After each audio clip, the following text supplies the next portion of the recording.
Hey, what up, guys? Doing another What's Next. Remember, Sunday's the What's Next day now. So this one's going to be on Jamal James, welterweight contender. He main evented a Fox Sports 1 card on July 13th. He took on former world title challenger Antonio DeMarco. He actually struggled with him, but he got a clear unanimous decision. But he did have trouble with him. It was actually a pretty good war in James' hometown of Minneapolis, Minnesota.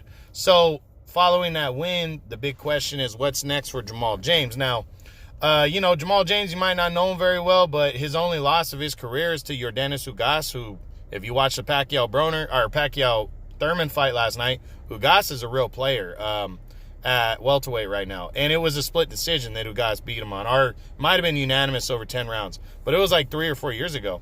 That's the only loss of this guy's career. He's a pretty solid welterweight. He's kind of a tall, lengthy guy, and he's a good boxer. He's kind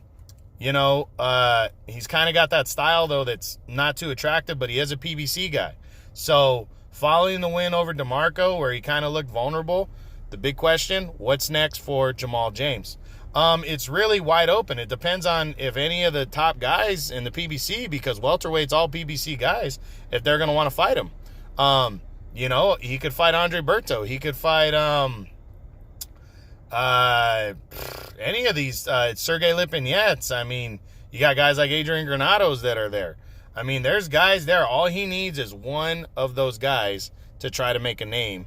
And, and he could definitely move up the chain. But, you see, the thing is you got those top 5 guys, Spence, Garcia, Porter, Thurman, and Pacquiao, who just are not going to look at a guy like Jamal James. They're just not going to look twice at him. He's not a big enough name. So, these second-tier guys are going to have to give him a chance. I don't think Ugas is going to give him another opportunity. But again, a guy like Lipinets who's looking for a fight, or John Molina Jr., or one of those guys, if he could look good and maybe make it an eliminator and force a title shot like Ugas did, then, he might be able to make a play in the division. So hopefully we see him back for the end of the year, and hopefully it's a significant opponent.